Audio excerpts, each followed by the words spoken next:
Shalawama, Shalawama. I am Dr. Yasapa with Zion Law School. Welcome. This is live stream number 71. Live stream number 71. All right, so welcome.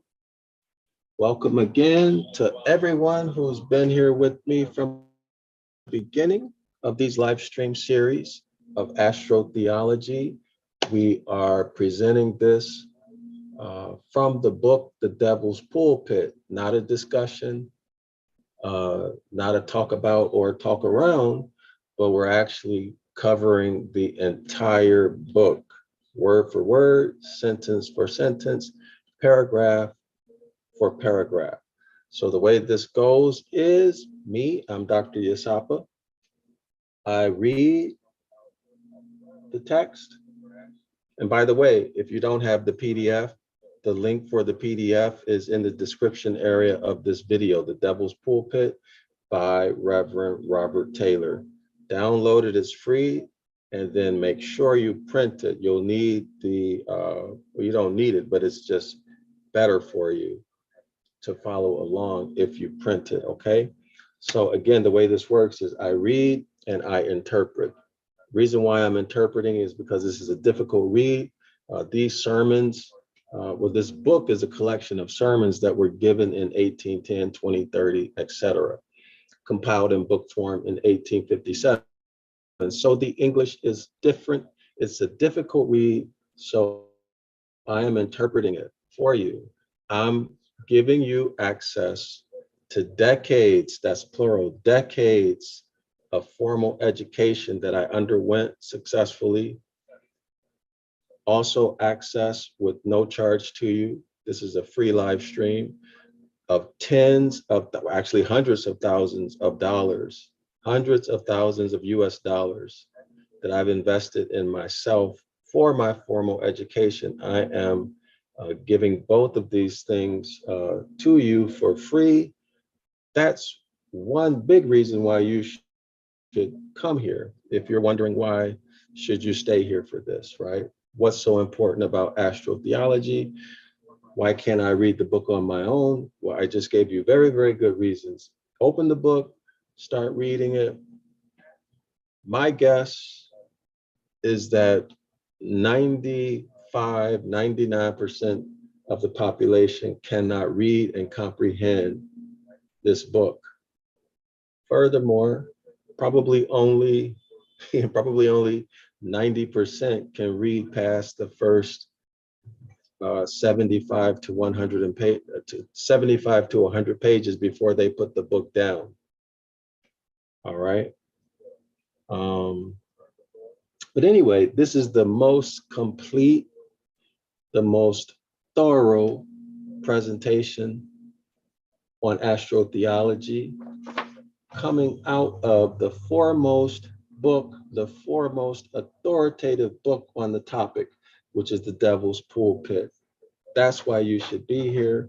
That's why you should tell your friends. As a matter of fact, that's why you should call your friends right now, tell them to come and watch this presentation. Today is the second live stream on the chapter of Saint Philip. Now, in our previous, very last live stream, I think it was number 70, the author showed us etymologically, also astronomically, that Philip is actually the zodiac sign Sagittarius. Okay, so if you want more on that, watch live stream number 70 of Astrotheology, right? Astrotheology live stream number 70. Y'all see 70. So we're consistent. We have approximately 39 more pages to go before we complete this book. This book is 341 pages. All right, so you've got all of that for free. Now, there's a lot more that we covered. Let me say this. We've completed 70 live streams. This is number 71. All right, so we have well over 100 hours of content on astrotheology. Not some stuff we made up, not just some guys talking, giving their opinions, but from the actual book itself, you are getting a very good education by attending these live streams, and it's free for you, okay? Let me repeat it again. You are getting an education, all right? I try to make this entertaining as much as I can, but first and foremost, this is an educational experience, and that's what you're getting as we read through, interpret, and comment on these pages. All right, so I don't want to say anything else about that, y'all. So welcome to all of the scholars, especially those who have been with me from the beginning. If you're new, welcome. Be sure to get that PDF out of the description area. Be sure to subscribe to the 101 Ancient Ibaryath course and register for 506, the Curses course. It's every Saturday at 10 a.m. Eastern Standard Time. The links are in the description area of this video. Also, if you want to donate with the cash donation, you can use our Cash App, which is $ Dr. Yasapa, $DRYASAPA, or of course our PayPal, which is paypal.me/Zion Law School. The links are all in the comment section. All right, y'all. So let me take some time now so I can set up the, I need to set up the settings for the reasons I've already told you all. I'm not able to do this, if y'all remember, I can't do this before I go live. And the reason is, because if I do it before I go live, the settings disappear. So go figure. All right. It is what it is. So let's get it done. Let's get the work done. I appreciate y'all supporting me with this. I really, really do. It only take me a couple minutes to do this. All right.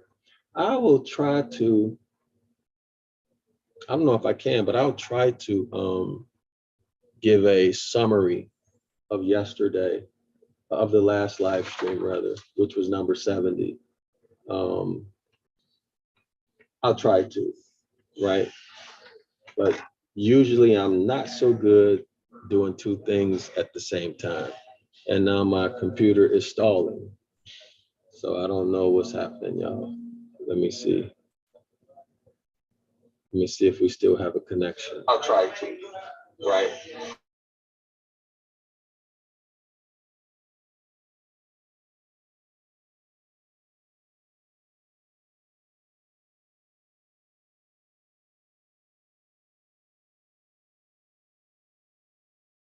I'll try to, right? So give me a second, scholars. Something's happening with the live stream, and there's really nothing I can do about it right now, but wait. All right, so just give it a second. I don't know what's happening. Share response files. All right, so give me a second, y'all. I don't know what's happening here.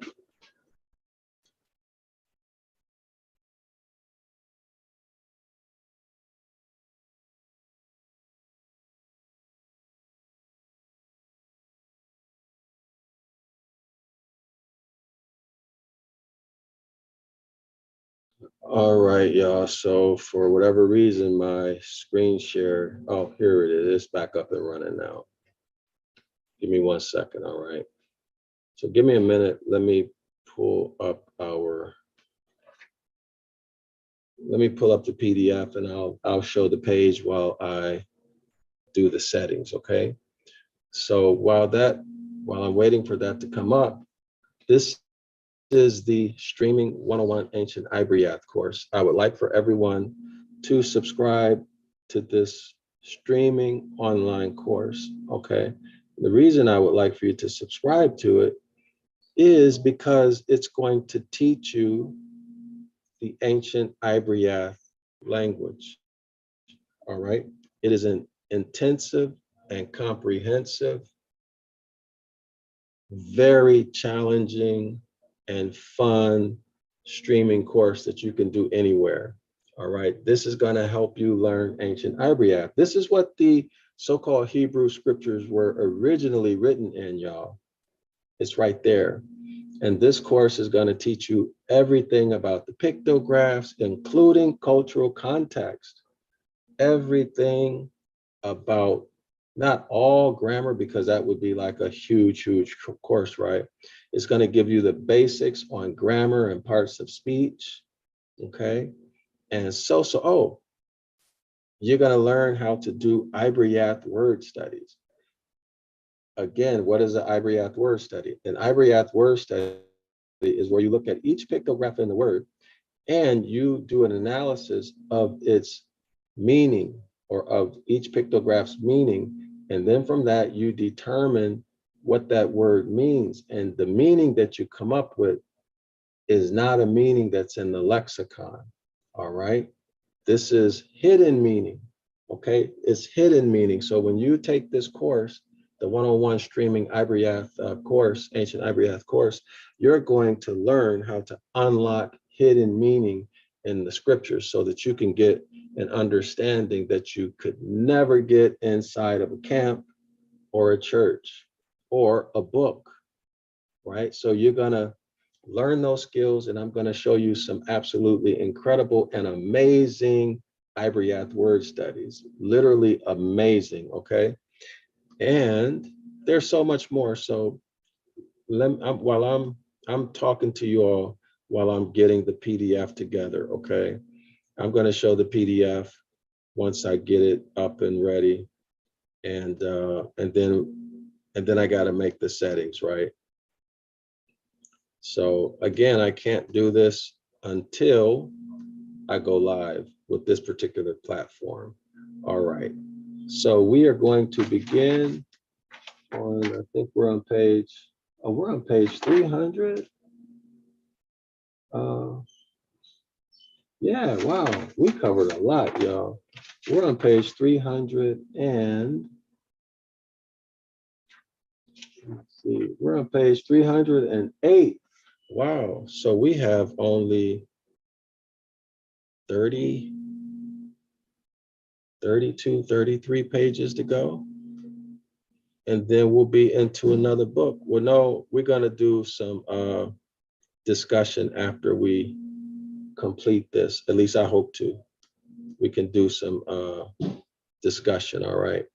Because we need to have a discussion on everything that we've read to reinforce. You know, one of the most important things about learning is repetition. So anytime you hear somebody complain that, oh, you keep saying that, or y'all keep doing that, you know they don't know anything about education. One of the most important, one of the most fundamental aspects of learning is repetition, because repetition makes the information become a part of you. What does that mean? It means it helps that information go from your short-term memory, which is basically held by some chemical reactions, to long-term memory, which is a physical neural network that can only be created through repetition. Now, do y'all understand why repetition is so important? Short-term memory occurs because of some chemical reactions. Through repetition, those chemical reactions, somehow or another, who knows exactly how, initiates the formation of and growth of neural networks, connectivity that are physical. You can see it, right? So this is why repetition is so important. So what else can we say about that? Now that you have the neural network established, you've got to keep using it. In other words, when you use it, you make those synapses fire. You use it, you use it, you use it. What does that mean? That means that this information becomes what? more and more at the top of your mind. You can recall it faster. Why is that? Because you're using those neural networks often. If you stop looking at that material or thinking about that information for any length of time, the neural network doesn't collapse, but it goes to what? Back of the mind. And it takes you more effort to be able to instantly recall it. Y'all see why repetition is so important? So if you ever hear someone complain about repetition, don't say anything. Just know that they don't know, what do they say about boxing? You don't know SHIT about boxing. They don't know SHIT about learning. All right, y'all, I think I'm talking too much. Let me get back to the business I need to be doing, which is getting these settings set up properly. All right. So give me 1 second. I'm working on it right now. All right. If y'all have any, y'all have any questions or comments, put it in the comment section right now. All right. And I'll answer it as best I can if I'm able to. If not, I tell you, I don't know. All right. All right. So let me see. So give me 1 second, y'all. I just got to do this. And as a matter of fact, while I do these settings, while I get the settings together, do me a huge favor and call your mother, call your father, call your sons and your daughters, your friends and your associates, and tell them to join us right now because we are doing the Astrotheology live stream. And tell them that there's 70 live streams behind. So they need to come now so that they can get up to speed. All right, y'all tell them that. Tell them that there are already 70 live streams behind and they need to come to class now. All right, come to, well, not class, come to the YouTube channel, Zion Law School right now, because you're already 70 in the hole. So come listen to this one, and then that way you only have 70 live streams more to listen to. Y'all follow me? All right, so yeah, do that for me while I get these settings together, all right? And I'm almost finished. So let's see if you guys do that, we'll have a lot of activity going on in the comment section, right? And we can really make things happen with our comments.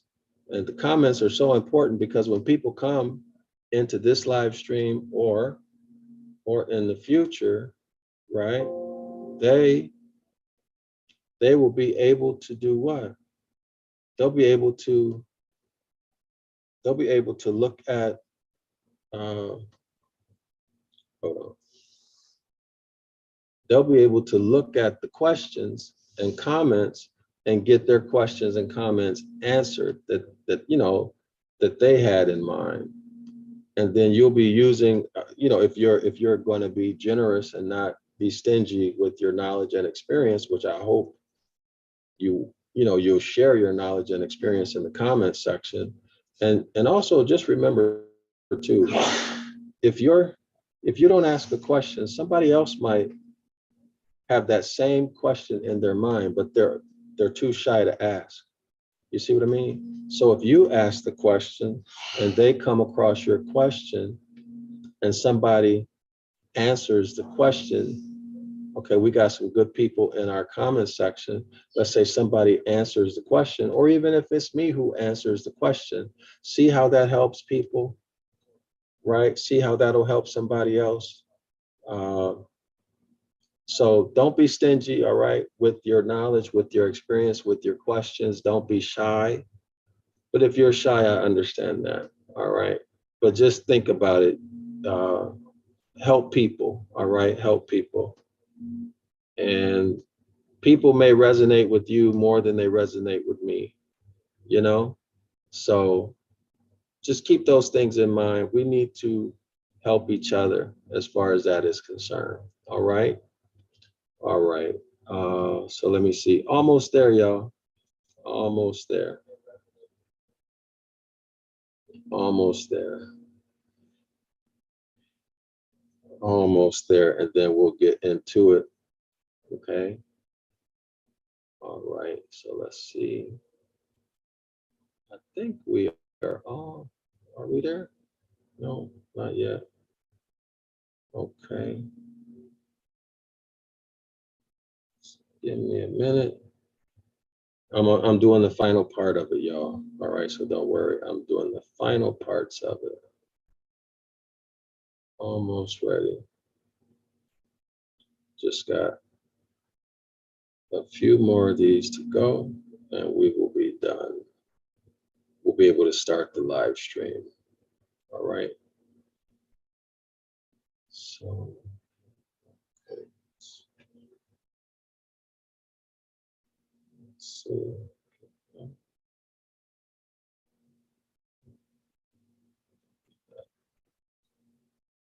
All right, almost there.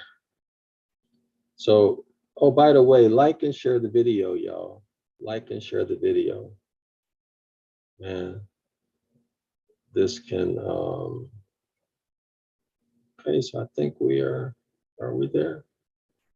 Give me 1 second. Almost finished. Give me 1 second, 1 second. Like and share the video, like and share the video. Like and share the video. There we are, I'm done with the settings. All right. So now we can get right into the presentation, okay? So let me just check to make sure the live stream is okay. Like and share the video. All right, so we're good. Okay, so we're about to get started, y'all. Here we go.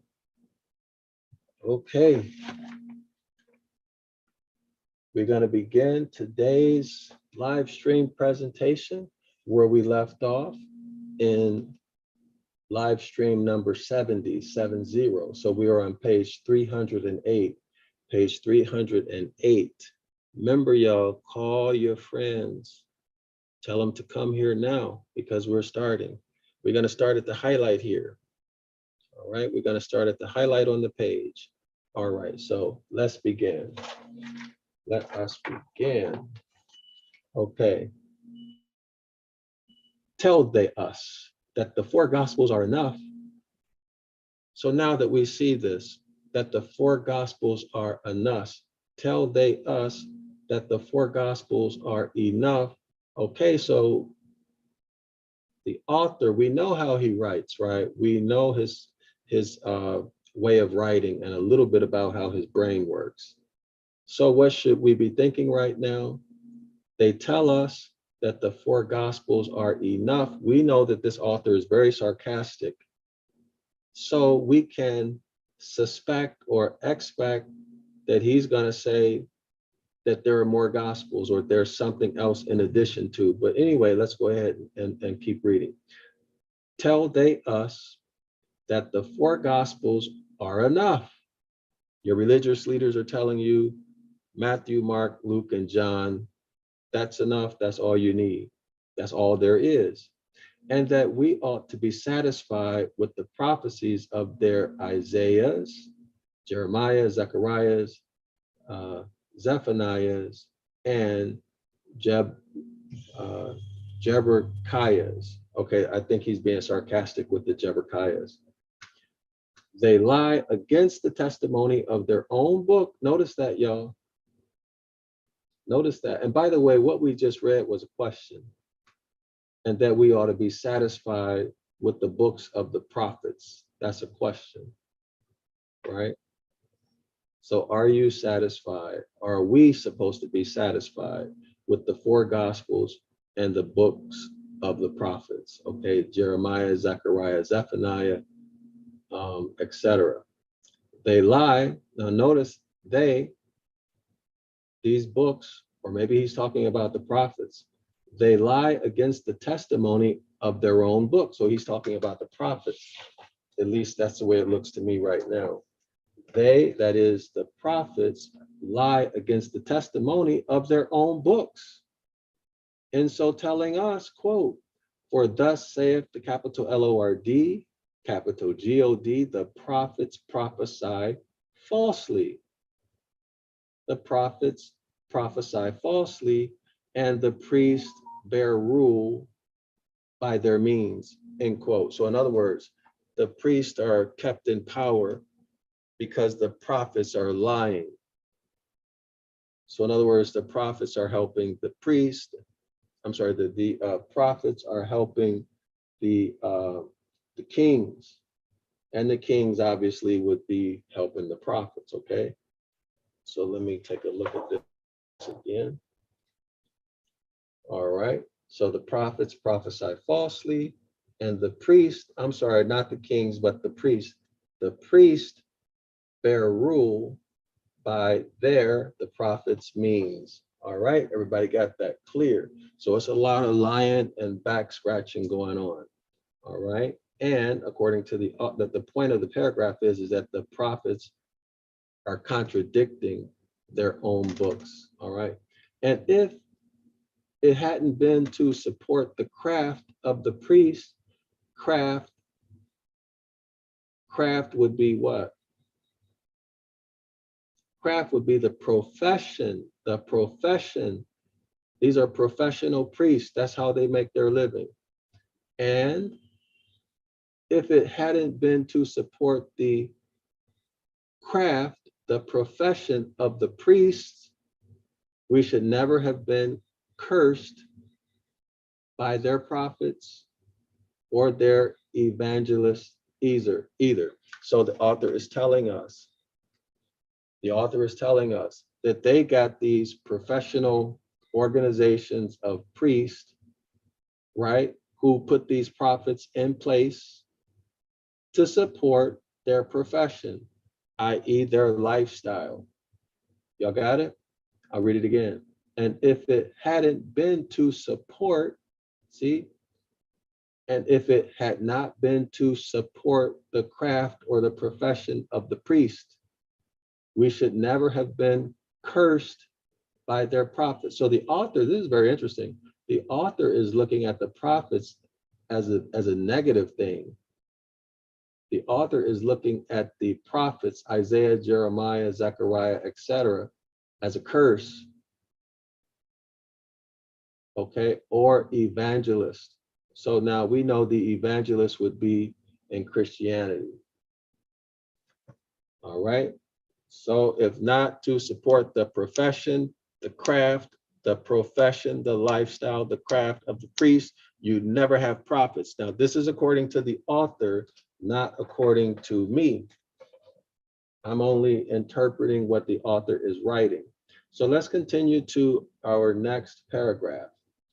Would we do away with the divine revelation altogether? So the author is saying, hey, since these priests are so selfish that they're doing everything only to preserve their profession, their craft, their lifestyle, they're the ones who gave us these lying prophets. And we know they're lying because it's in their books, right? They actually say it, quote, for thus saith the capital Lord, capital God, the prophets prophesy falsely. Y'all see it? Now go back to the paragraph. Would we, because they're prophesying falsely, lying, would we do away with the divine revelation altogether? In other words, should we forget about everything these prophets say altogether because they prophesy falsely? They're liars. I answered, certainly not. With the Miss Phillips divine revelations. Okay, so now Miss Phillips would be who? The apostle or Saint Philip's wife, his wife, right? I answer, certainly not, with the Miss Phillips or the wife of Saint Philip's divine revelations. Now, how many of y'all knew that the wife of Saint Philip has some divine revelations. Okay, so let's see. But none but the Miss Phillips for us. Let them produce the Miss Phillips prophecies. All right, so going back to what the author said in the first paragraph that we opened up with, the very first sentence, tell they us that the four gospels are enough. Well, now the author is telling us is that, wait a minute, there's a revelation by Saint Philip's wife. It appears that maybe it's Saint Philip, maybe his wife. We need to keep reading. Maybe his wife, we need to keep reading to find out for certainty. But there is a missing gospel. This is what it's looking like to me, but let us continue. I answer, well, let me start from the top. Would we do away with the divine revelation, that is the revelations of the prophets altogether? I answer, certainly not. With the Miss Phillips divine revelation, but none but Miss Phillips for us. In other words, we don't have Miss Phillips divine revelation, so where is it? Who stole it? Who's hiding it? Y'all see what the author is saying? There's more than four. Who's hiding? Who's got possession of Miss Phillips divine revelation, the wife of Saint Philip? Who stole it? Why are you stealing it? Why are you hiding it? Let them produce, let them produce, let the priest produce, let the priestly class, let the Freemasons or whoever he's talking about, let them produce the Miss Phillips prophecies, and they would convert the whole infidel world. Y'all got that? So it must be some big stuff, some really, really big stuff in this Miss Phillips prophecy, the wife of Saint Philip. For I am sure, as I am of my own existence, that no infidel would ever give the lie to the ladies. All right. Next paragraph. Notwithstanding the positive assertions of scripture that Saint Philip had, quote, 4 daughters, virgins, which did not prophesy, end quote. We learn from ecclesiastical history. I don't know what this is right here, so let's look it up, see if we can find a reference to it. All right, so let's look this up, see what we can find. I'll do a screen share. Give me one moment so y'all be able to see what I'm looking at. And let's make it do what it do. All right, so I copy paste the citation here. I copied and pasted. And what comes up is Church Fathers, Church History, Book 3. So now we're getting back to philology, right? Remember philology, linguistics, of course, etymology, Church Father writings, or history, Church Father writings, or just history in general, whatever it might be, right? All right. Also, you can go into the architecture, design, art, all of these things, textual criticism, all of these things, philology. All right, Church Fathers, Church History, Book 3, Eusebius, New Advent, Chapter 2. All right, so this is Eusebius. Let's see. Well, y'all can figure this out on your own. All right, you can research this one on your own. Okay, so at least you have a starting point. I don't want to spend too much time on that. Let's go back to the text. All right. I want to focus more on if we're going to visualize any constellations or anything like that. Let's spend our time more on that. But maybe Darrell-El or Roderick's point of view, or Uncle Gary, or Joel, the others who are holding it down in the chat. If y'all get some time, if y'all are willing and able, can you put something in the comment section for the people? And let's see what we can do with it. Okay, let's see what we can do with it. All right. So let me see. So, okay, so I'm going to begin in a minute. I just want to check the comments section, y'all. Let me see if there's anything in the comments before I go further. If not, I'll keep going. If there's anything in the comment, I'll go ahead and read them. Like and share the video, y'all. Like and share. Okay, like and share. Let's see. Like and share. Let me see if there's any comments. Right. So all right. Okay. Al-Basit-El, Shalawama to the Royal House of Yasharala Moors, and a big shout out to this respected brother, Dr. Yasapa. Thanks for the edification and the information. This is my first time being here, by the way. Islam, I self-law am master. Al-Basit-El, Shalawama, and Islam, Majestic Mark. Good to see you here. Welcome, welcome, welcome, welcome. I'm looking forward to hearing what you have to say in the chat and whatever else you might add or ask. Grateful to have you here. All right, y'all, let's go ahead and continue. Let us continue. Okay, so notwithstanding the positive assertions of scripture that Saint Philip had, quote, 4 daughters, virgins. Virgin is a key word. Virgin points us to astronomy, the constellation Virgo, right? 4 daughters, virgins, which did not prophesy, end quote.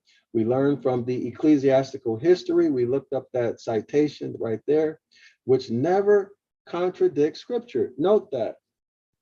This is actually quite important. The author here says, we learn from ecclesiastical history. Here's a citation, this Eusebius, right?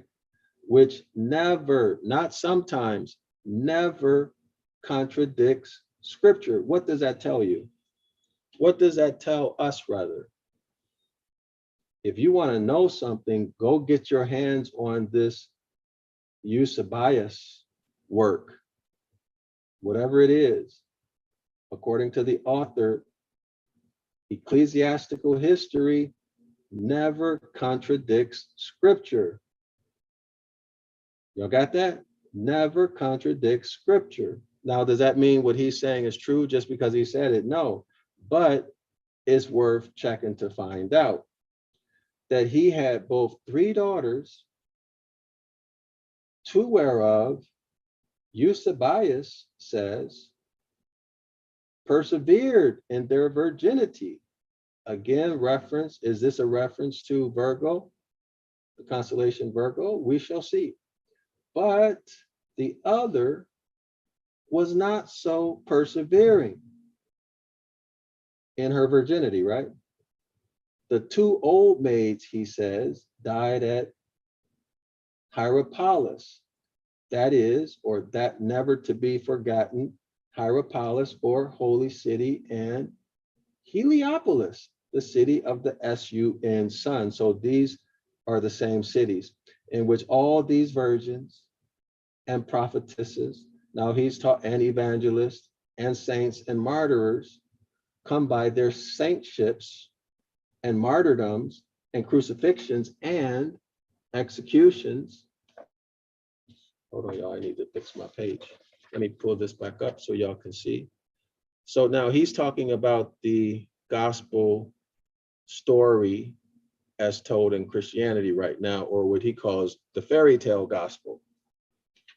He continues, so as to leave no account of there having been existent in the calendars of any city or country upon the earth. So in other words, the author is saying that this Heliopolis, this never forgotten Hierapolis, or holy city, this holy city is where all of these characters, evangelists, prophetess, martyrdom, all of this stuff is happening in this holy city.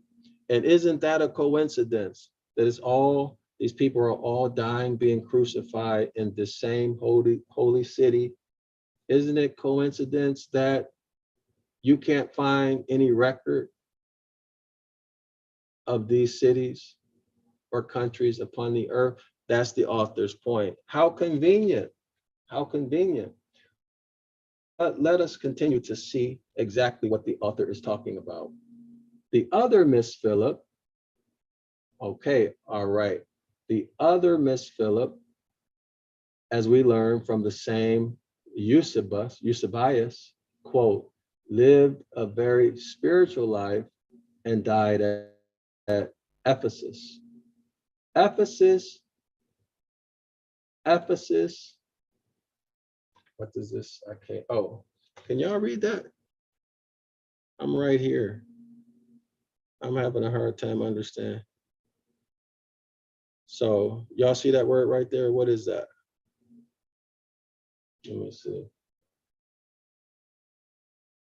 Oh, okay. It says Ephesus as I have Ephesus as I have heretofore demonstrated in theological geography, not being any city so called upon earth, but another compartment of that self-same Hierapolis or Heliopolis. Y'all got that?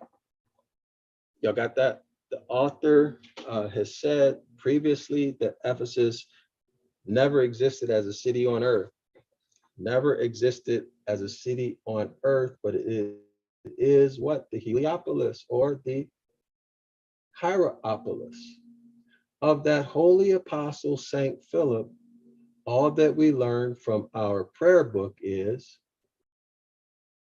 that Saint Philip goes partners with James the Less in the religious honors of the chimney sweepers holiday, the 1st of May, when the parsons, for no reason that they could ever tell anybody, tell capital God Almighty to grant that they, following the steps of his holy apostles, Saint Philip and Saint James, may steadfastly walk in the way that leadeth to eternal life through the same, his SON son, JC, the Christ figure, their capital LORD.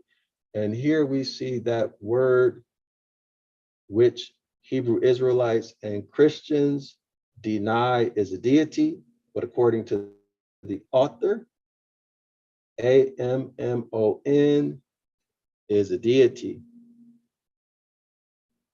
AMMON is the same AMEN that the Christians close their prayers with.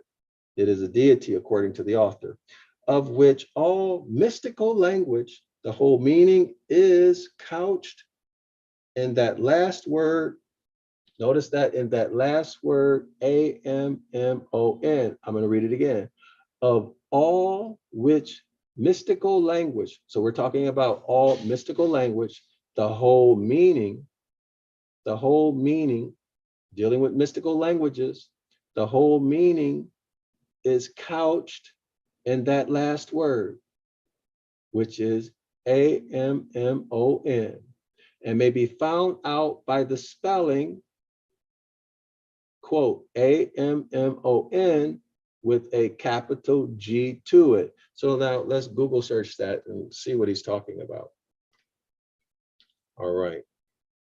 So let's search this out and see what we got. So let's put AMMON and put the same. All right, see what we got. See what do we have.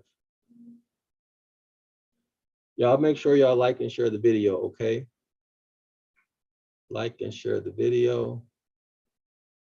Okay. Let's see. Gammon.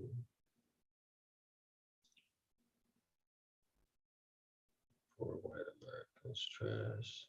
Let's see, Gammon and Grange.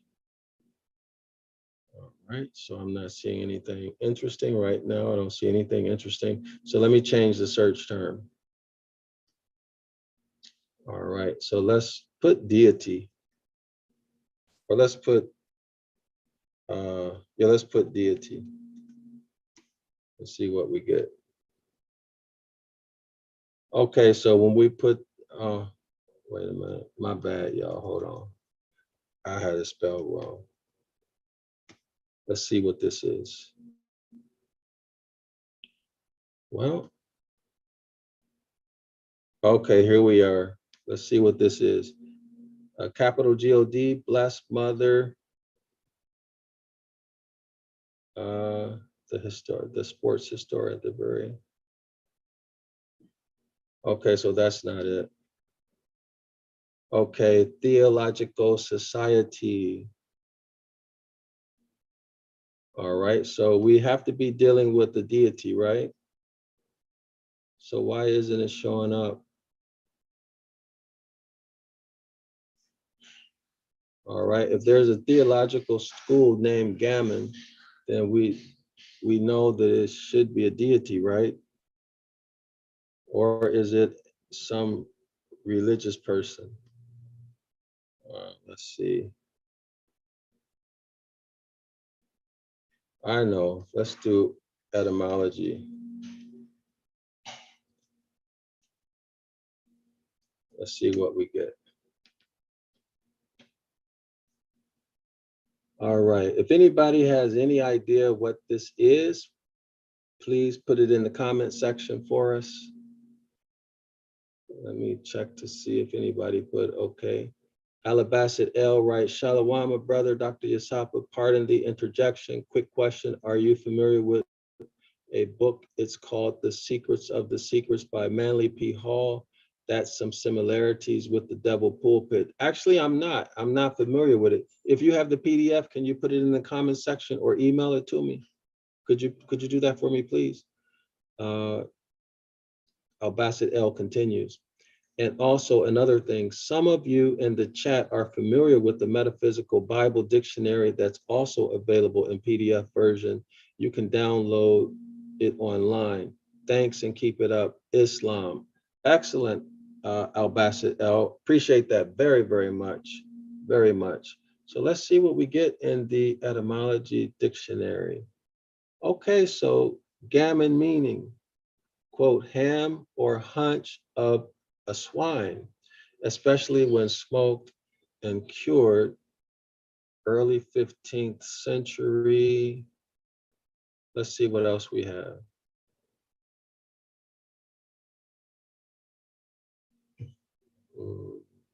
All right, so smoked ham, leg of an animal,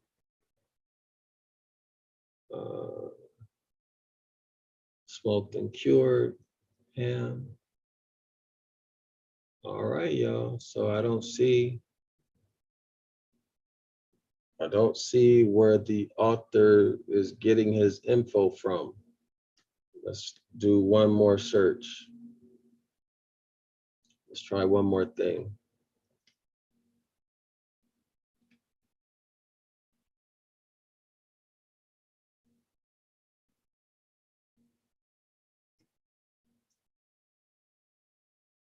Let's see if this is the sun.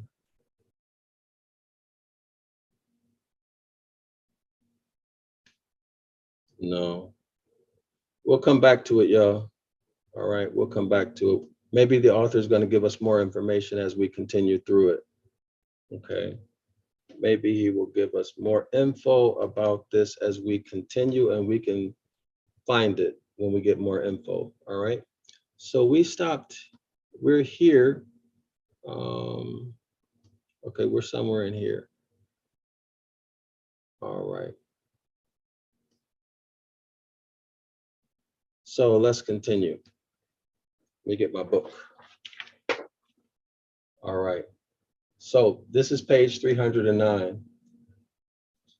It reads, of the holy apostle, St. Philip, all that we learn from our prayer book is, so in other words, we don't know much about St. Philip, that he, now remember St. Philip is an apostle, but we don't know much about him. All we know from the prayer book is that he goes partners with James the Less in the religious honors of the chimney sweeping holiday, the 1st of May, when the parsons, for no reason that they could ever tell anybody, tell capital God Almighty to grant that they, following the steps of his holy apostles, Saint Philip and Saint James, may steadfastly walk in the way that leadeth to eternal life through the same, his S-O-N, Son, JC, the Christ figure, there, capital L-O-R-D,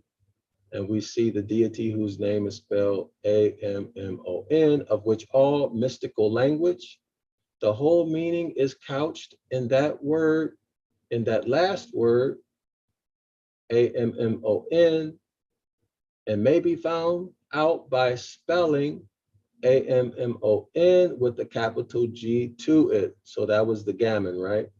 Of this holy apostle, Saint Philip, all we learn from the critical orthography is that no Jew, again, all we learn about Saint Philip is that no Jew or inhabitant of Jerusalem or Hebrew, if we were to suppose the existence of a Hebrew or Jewish nation, right? So what do we know about a Hebrew nation? A is one. We know that there are 16 indigenous nations who are Moors, right? Who are Moors. And what about Eber? The relationship between Eber, or more correctly, Iber. The relationship between Iber and Hebrew and Abraham. There's more than a nation, right? Now, when we look at Jewish, so we're going out of Genesis chapter 10. When we look at Jewish is a religion, so it is not a nation, correct? That is correct. So when did the Jewish religion begin? During or shortly after Babylonian captivity. It is not a bloodline. It is not attached to land. Anybody from any bloodline, that is from any nation, can join the Jewish religion. Okay, there is and never has been a Jewish nation, okay, in history. All right, so the author is correct, which I deny. See, he is correct. All right, could ever have been called by that name. All right, so in other words, Saint Philip, let me repeat this. On this holy apostle, Saint Philip, all we know from critical orthography is that no Jew or inhabitant of Jerusalem or Hebrew, if we were to suppose the existence of a Hebrew or Jewish nation, which I deny, could ever have been called by that name. So is he talking about Saint Philip was never called by the name Saint Philip, or is he talking about Hebrew or Jewish names? Let's continue. For Philip is not a Hebrew name, but like Andrew, y'all got that? Philip is not a Hebrew name, but like Andrew, Nicodemus, John, Thomas, James, Alexander, Rufus, and many others of Greek derivation. So all those names are Greek. John, Nicodemus, Andrew, so on and so forth, are Greek names, including Philip. All right, so what are we seeing here? He's leading up to what? He's going to introduce some etymological information on Philip's name, right? We can see that coming. All right, let's continue. Proving so incidentally with 10,000 other proofs that the original Greek, in a sense which Christian critics never yet had the honesty to contemplate, was the original indeed. In other words, Christian critics, the Christian theologians, or the Christian pastors, the Christian scholars, they never stopped to think that Philip is a Greek name. It occurred originally in Greek and not Hebrew. That's what the author is saying. The word Philip literally signifying lover of a horse. So now we know lover of a horse is referring back to Sagittarius, lover of a horse. Remember, if you're not familiar, or if you forgot, go back and review Astrotheology number 70. all right? The word Philip, literally signifying lover of a horse, Sagittarius, metaphorically became a name expressive of the character of jockeys, huntsmen, equestrians, farriers, and riders. Horsemen, as we call them to this day, men delighting in the lineage, training, and care of that noble animal, the horse, then in the care and management of which no man can be whitlier or better employed. In other words, they just love horses, right? They love everything about horses. That's what he's saying. But the light of science breaks in here upon the faintly delineated Philip of the gospel. The horseman-like man, the capital G-O-D hyphen man of the Christian fable, fairy tale, rides back again into his original site in the starry heavens. And the holy apostle Saint Philip of an idiotically believed fable. All right, so if you believe, the author is saying that if you believe the story taught to you in Christianity, you're an idiot because it's a fairy tale. That's what the author is saying. Saint Philip of an idiotically believed fable is the Sagittarius of the astronomical science. Y'all got that? All right. The horseman like the capital G-O-D man of the Christian fable, the Gospels, rides back again into his original site in the starry heavens. So Sagittarius rides into his original place in what? In the starry heavens. In other words, into the zodiac, right? There are 12 zodiacs, all right? And the holy apostle Saint Philip, let me repeat that, the horseman like and capital G-O-D like man is Sagittarius, okay? So now let's continue. And the holy apostle Saint Philip, if you believe this story, you learn in Christianity, you're an idiot, is the Sagittarius of the astronomical sciences. I hope that I said that clear. All right, so we're just dealing with astronomy here. We're dealing with, let me see, where are we? Here we are, the highlight. We're only dealing with Philip being Sagittarius, all right?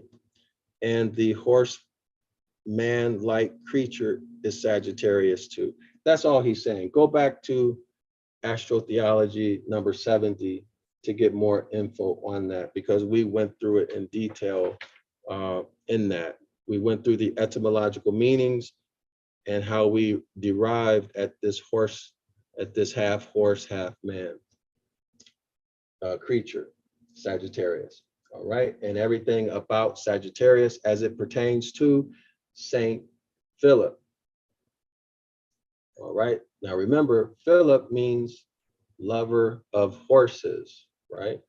The holy apostle Saint Philip, the holy fable, that is the Gospels, the fairy tale, that is to say the holy Gospels, expressly states, quote, now Philip was in Bethsaida, the city of Andrew and Peter. That's quoting from John chapter 1, verse 44. Now again, remember, key takeaway points here is that Philip is not a Hebrew name according to the author. It's original, it is Greek. It originally was written in Greek, and so were all of those other New Testament people's names that he named in the previous paragraph, okay? That's gonna be key. What else is key? Bethsaida. Why is it? So y'all should, one of the patterns y'all should have recognized is that there's a lot of vagueness in a lot of these verses, but here they specifically name or they name a specific city, Bethsaida. Why? Why are they deviating from the norm now? So we're going to find out. Let's see what the author tells us. Okay, we're on page 310 now.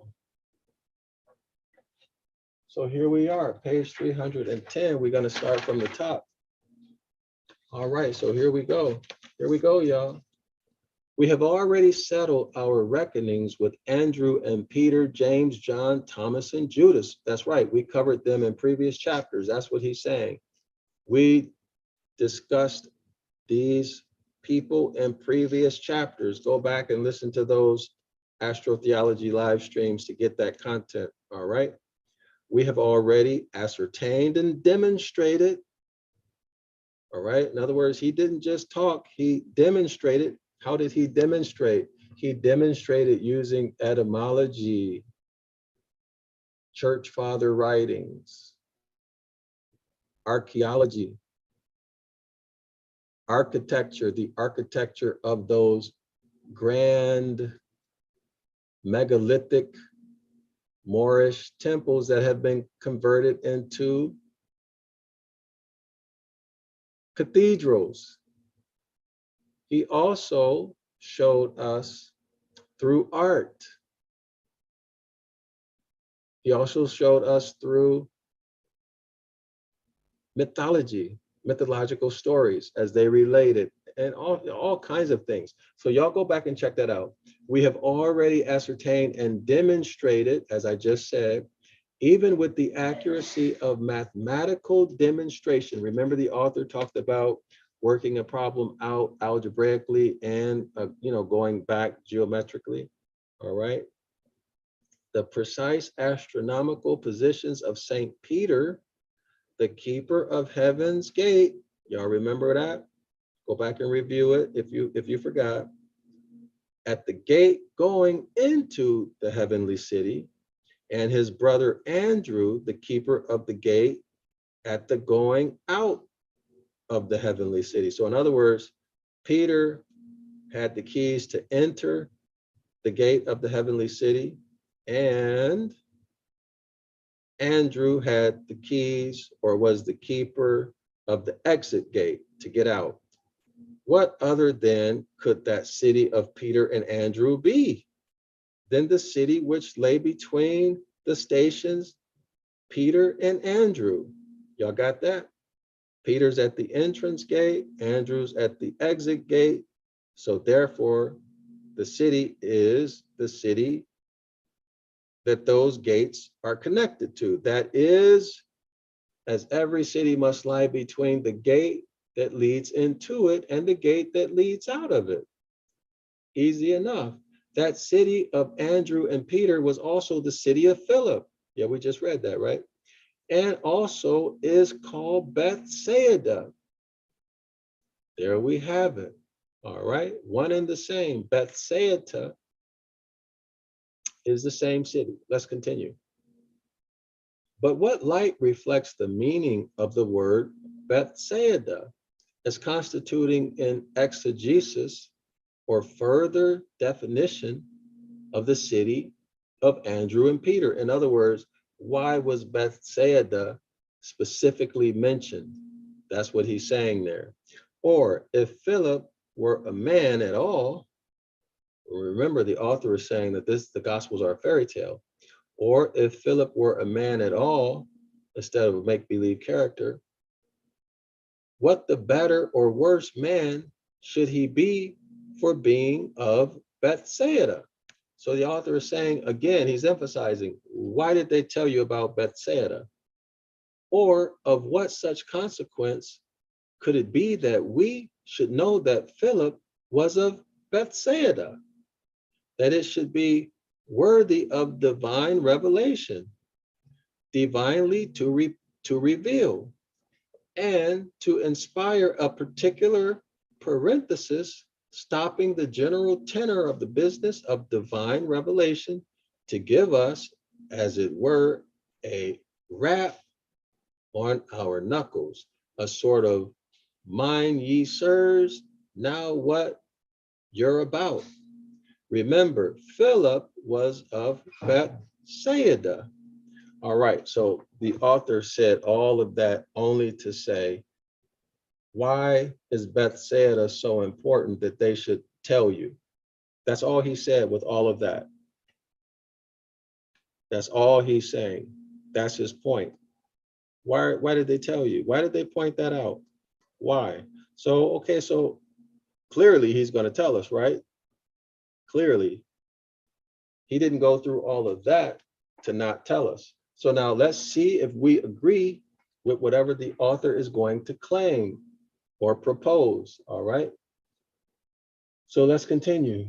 Well, what of that? What of what? Why did they tell us Bethsaida?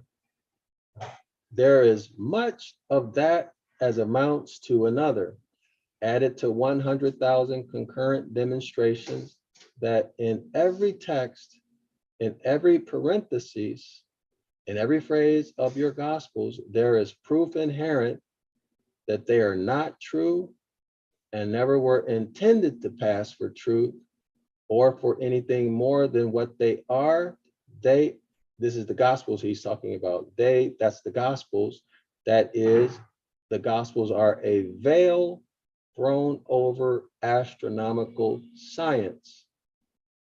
That's why the author is saying the gospels are fairy tales. All of the gospels are fairy tales. Okay, the gospels are a veil thrown over astronomical science. That's the zodiac, right? All of the heavenly bodies, how everything moves, the energies and all of that. Not devils and demons. Let me emphasize that, not devils and demons, y'all. This is just how the heavenly bodies move in relation to each other and how the energies, whatever they might be, right? How those energies interact with each other and other material, or even you, or consciousness, right? That's what he's talking about, science, not religion, not devils, not demons, all right? So just make that clear. The Gospels are a veil thrown over astronomical science and allegory, or that's what, made up stories, and fiction or fairy tales merely. That's his point. All right. Now let's go here. We see these biblical Hebrew characters or modern Hebrew characters, right? Here. Okay, so he's going to give us a biblical Hebrew meaning of what? Bethsaida. Bethsaida. Y'all see it? Bethsaida. Let's continue. Bethsaida is literally the house of the hunter. All right, y'all put two and two together. Lover of horses, Sagittarius, Bethsaida, house of the hunter. House of the hunter. There's another definition I missed that they had here too for, okay, so let's look at the word Philip. The word Philip in Greek literally means lover of a horse. Metaphorically, Philip became a name expressive of the character of jockeys, huntsmen, that's Huntsmen, equestrians, farriers, and riders. All right, now let's go back to the text. Now, again, Bethsaida is literally the house of the hunter, the house of the hunter. Here then, we have the whole enucleation, and we see this these Greek words here, which mean in English, Philip of Bethsaida. What is this telling us? The horse lover of the hunter, the horse lover of the house of the hunter, right? But let's continue, see what the author does with it. Or half man and half horse in the house or mansion of the hunter. All right, I got that. So that he's talking about the bet right there. Y'all got it? Philip of Bethsaida means the lover of the horse, the horseman or half man and half horse in the house or mansion of the hunter. So now again, when we see mansion or house, we're thinking what? Astronomically, constellations, right? Which is the place of Sagittarius of the zodiac. There we have it. There we have it. Makes sense. Very easy, right, scholars? Very easy. All right. If you're new, I don't know if it's easy, but if you've been coming here regularly, this is easy for you by now because you're used to it, right? And is the city, so in other words, Sagittarius is the city of Andrew and Peter. The Philip of the New Testament being none other than the Nimrod of the Old Testament, quote, Cash begat Nimrod. He began to be a mighty one in the earth, end quote. That is amongst the constellations which fall over the, let me repeat that. That is among the constellations which fall below the equator. So there are constellations that are above the equator, and then there are constellations that are below the equator. Let me read it again. The Philip of the New Testament being none other than Nimrod of the Old Testament, quote, Cash begat Nimrod. He, that's Nimrod, began to be a mighty one in the earth, end quote. That is among the constellations which fall below the equator, which are called of the earth. Y'all got that? The constellations below the equator are called of the earth or earthly. The constellations below the equator are called earthly or of the earth, as distinguished from the constellations of the northern hemisphere. So the constellations below the earth are in the southern hemisphere. That's going to take us to the Tropic of Capricorn, if I'm correct. Okay, constellations below the celestial equator are in the south, and that is the area of what? The Tropic of Capricorn. These constellations that are in the that fall below the equator in the south, which is, again for repetition, which is the Tropic of Capricorn. All of those constellations are what? Earthly, of the earth, distinguished from the constellations of the northern hemisphere, which are called heavenly. Easy to remember, right? Constellations in the north, you look up, let's say you look up, you're looking up is north, right? Think of it that way. Heaven, you're looking into the heavens. The constellations in the north, when you look up, these are the constellations that are called the heavens. The constellations below the equator, all right, or you look down, or what are you looking at when you look down? Of the earth, you're looking down, you're looking south. Okay, so on the ground, looking south, that's the Tropic of Capricorn. Looking up north, that's the Tropic of Cancer. All right, let's continue. That's an easy way to remember. That's a memorization technique. Let me take a break here and check the comment section. All right, so let's see. Al-Basit-El writes, also check, and also add on to this, check out a book called The Invention of the Jewish People by Shlomo. You're going to like it. Deep gratitude and honors, much appreciated. I'm going to check all of these out. Shalawama to the Royal House of Yasharallah Moors. Islam Moor. Most majestic Moor. All right, let's continue. Al-Basit-El writes, so quick question about Peter in the Helios Bibliotext, i.e. the Bible. Is Peter the personification of Jupiter or something like that? I'm just saying, yes. Peter, well, all of these characters, all of the deities are the S-U-N sun. Notice what comes to mind right now is a movie titled Jupiter. Jupiter is also the S-U-N sun. Jupiter Ascension could have some correlation what you're talking about at the moment, brother Dr. Yasapa. I'm not sure because I'm not sure about the Jupiter ascension. Let me see. Shalawama to the Yasharala Moors, Islam. Much appreciated. Sagittarius, Philip equals lover of the horse. Bethsaida, house of the hunter. And what about Artemis in Greek mythology? Does it have some correlation? I'm not sure yet. I'm not sure yet.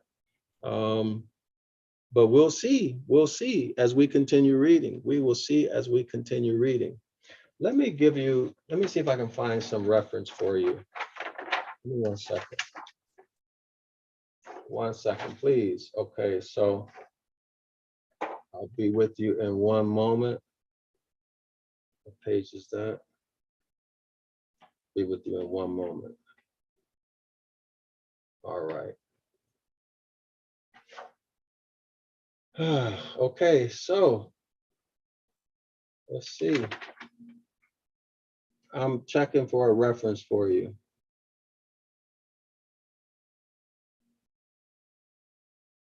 Give me one moment.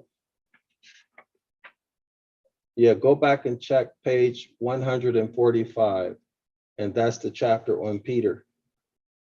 Okay, 145 is the chapter on Peter.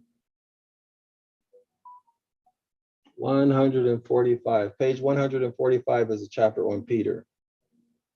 Okay, and that's going to give you everything on the topic. Okay, let me see. That's one. Also, Judas is, I believe Judas is in this chapter. Let me see. I'm trying to see. Give me 1 second.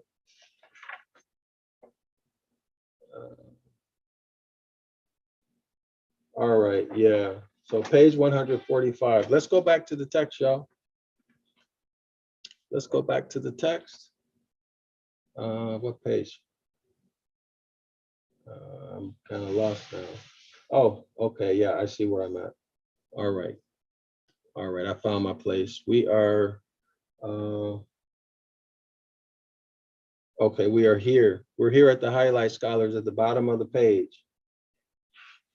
And as Nimrod is distinguished in the Genesis as he who, quote, began to be a mighty one, end quote. So Philip, the hunter of the gospel fairy tale, fable, has the honor of being the first called to be a disciple of Christ. So in other words, Nimrod was the first to become a mighty one in the earth. Astronomically speaking, Nimrod was the first, what? Constellation to become mighty of those constellations below the celestial equator. That's the earth, okay? That's the correlation. Nimrod was the first, and Philip, the hunter of the gospel fable, has the honor of being called the first to be a disciple of Christ. Now, how does that match? Christ is the sun, sun at its zenith. So that's above. So you look up, you're looking north. Christ is the sun at its highest point during the year in the sky. That's the zenith, that's the Christ, okay? That's the point. Nimrod is the power, the first to become powerful amongst the constellations below the equator in the south. Christ reaches its zenith in the north. The zenith is the highest point the sun reaches in the sky. I hope I made that clear. All right, so y'all put your, if you have a different viewpoint or if you want to add something to it, feel free to put it in the comment section, okay? I don't pretend to know everything. And I also know that some people resonate better with other people. I don't resonate best with everybody. So your comments will be appreciated by people who read them. So don't hold back, okay? Put your viewpoint out there. Just don't troll. Just don't troll, okay? Quote, he was a mighty hunter before the capital L-O-R-D, wherefore it is said, quote, even as Nimrod, the mighty hunter before the capital L-O-R-D, end quote, Genesis chapter 10, verse 9. All right, everybody see that? All right, next paragraph. And here you see on the celestial globe is the gloomy genius of Novem-Ber. So whenever we see gloomy and genius, we're thinking what? Winter. Okay. Also, you can start thinking fall too, but especially winter. Okay. So November. Okay. Novem-Ber. So why is it Novem-Ber? We covered this before in previous chapters. Okay. Novem-Ber, that is the ninth, capital G-O-D, Berit. Y'all got that? The ninth, November is the ninth month. The ninth, capital G-O-D, Berit. Each of these, now y'all should remember what Berit is, right? Each of these stations of the heavens deriving its name from its ancient, notice this, y'all, notice this, Sabianism or Sabaism, Saba Moors, worshipers of the heavenly body, but I can guarantee you for a fact, they were not doing it religiously, at least not in the beginning, but at some point, all of us started worshiping these religious deities, and that's what did us in, right? Sabaism, or stag worship, whence in the Phoenician tongue, the word Bethsaida, the house, station, temple, or constellation of the hunter. And for the whole of them generally, Beth, Baal, Berith, or Berith, the temple of the capital G-O-Ds, that's plural, Berith. All right, so this is cited from Bryant's Analysis, Volume 3, page 210. So in other words, Baal, y'all, Bethsaida, Berith, Baal, November, Baal, Beth, Berith. Y'all see the deities in there? Y'all see the deities in there? All right. Everybody see that? Each month has that deity's name attached to it. All right. All right. So make a note of what? Sabaism. Now they have here, or stag worship. That would be what? Like bull worship. Bull or what? A reindeer, a stag, something like that. We deal with stags in the streaming 101 Ancient Ibaryath course. So go ahead and subscribe if you haven't already subscribed to the 101 Ancient Ibaryath course. If you want to learn more about stags in scripture, well, in the Old Testament. Actually, I do a Ibaryath word study on stags. All right, and you can see the significance, the deep significance of stag. All right, from the Ibaryath word study. Okay, and you can see how you've been fooled. It's in the word study.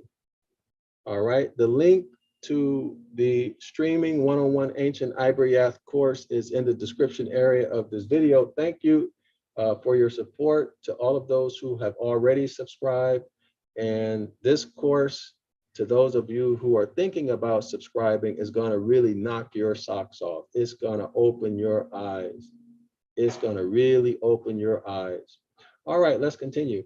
As you read in Judges chapter 8, verse 33, quote, and it came to pass as soon as Gideon was dead, that the children of Israel, three deities, Isis, Ra, and El turned again and went a whoring after Baalim and made Baal Berith their capital G-O-D, end quote. And we see it in the biblical Hebrew script. Even they show it here without the vowel pointings, y'all. Y'all notice that? It doesn't have the vowel pointings there. Y'all notice that? All right. Think about that. Think about that. Let's continue. Capital G-O-D, forbid that we should find any fault with the language of divine inspiration. So in other words, the author is saying, when we look at this etymologically, we see astronomy. Not only do we see astronomy, but we see these pagan deities when we study this etymologically. Capital G-O-D, forbid that we should find any fault with the language of divine inspiration, because we found these deities in astrotheology and astronomy in there. Only on your carnal way of thought, we grown-up folks cannot help thinking that the Israelites must have been a very forward race of people.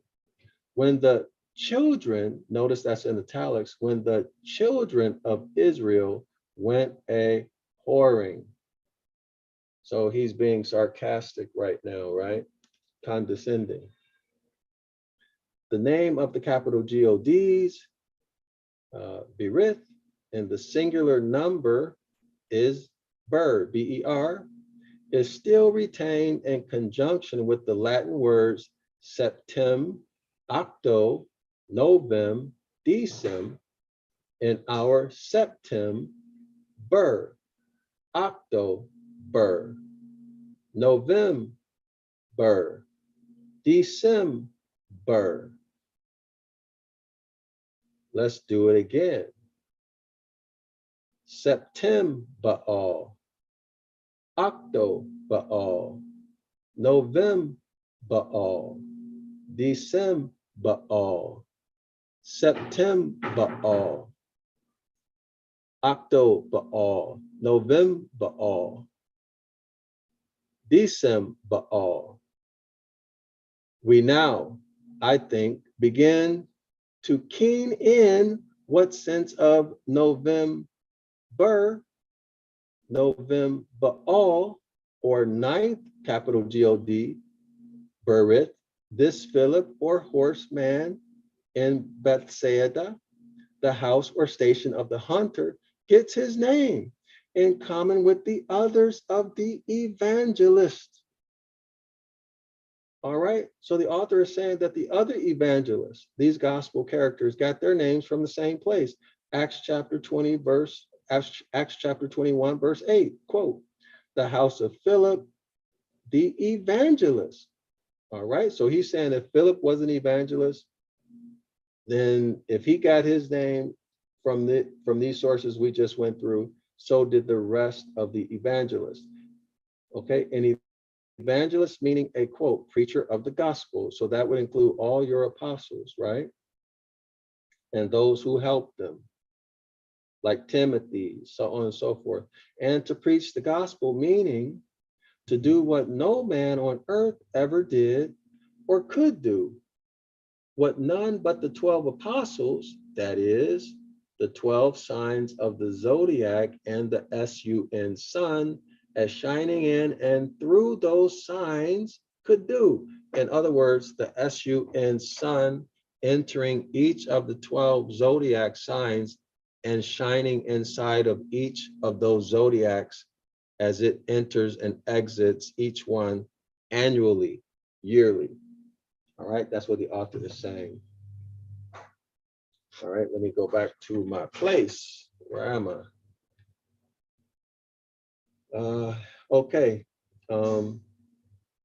that is as Christ himself have told you what it is. Luke chapter 4, verse 19, quote, to preach the acceptable year Y-E-A-R of the capital L-O-R-D. So what's the point with Luke chapter 4, verse 19?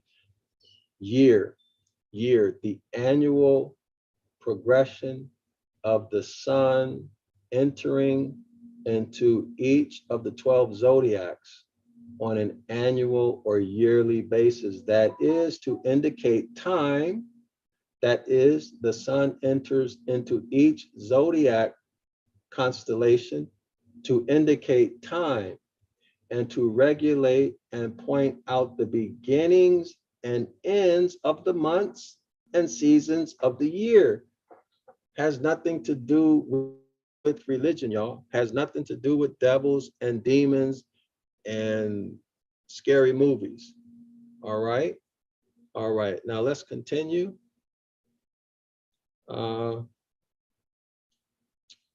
Al-Basit-El writes, all right, no problemo. Thanks, will do. Shalom, my brother, Dr. Dryasapa. Shalom to the entire house of Yasharala Moors. Islam. Yes, indeed. Yes, indeed. Okay, so let's see. Did I miss anybody? All right. All right. Really appreciate you, Al-Basit-El, in the comments. Really, really appreciate that. Really appreciate that. Excellent work. Excellent work. All right, y'all. So let me see. Where are we? Give me 1 second. Where are we? Let me get caught up.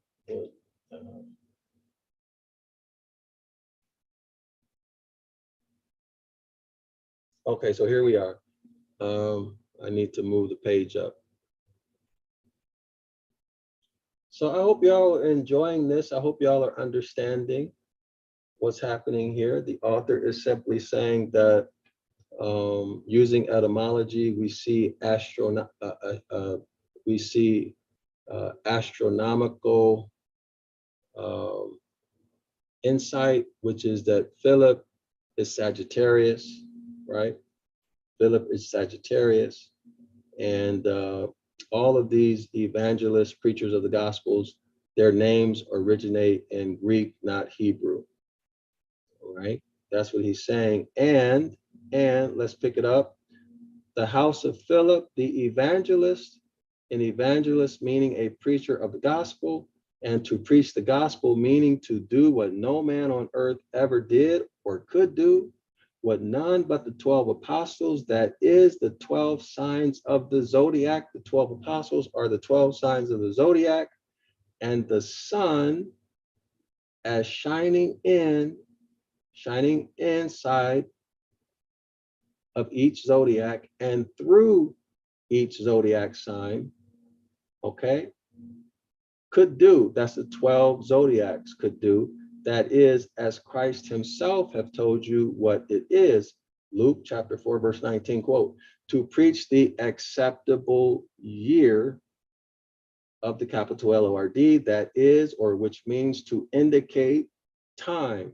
So when the sun is in Sagittarius, it indicates a time of the year, right? Because the times of the year are cyclical. When it's in October, or what?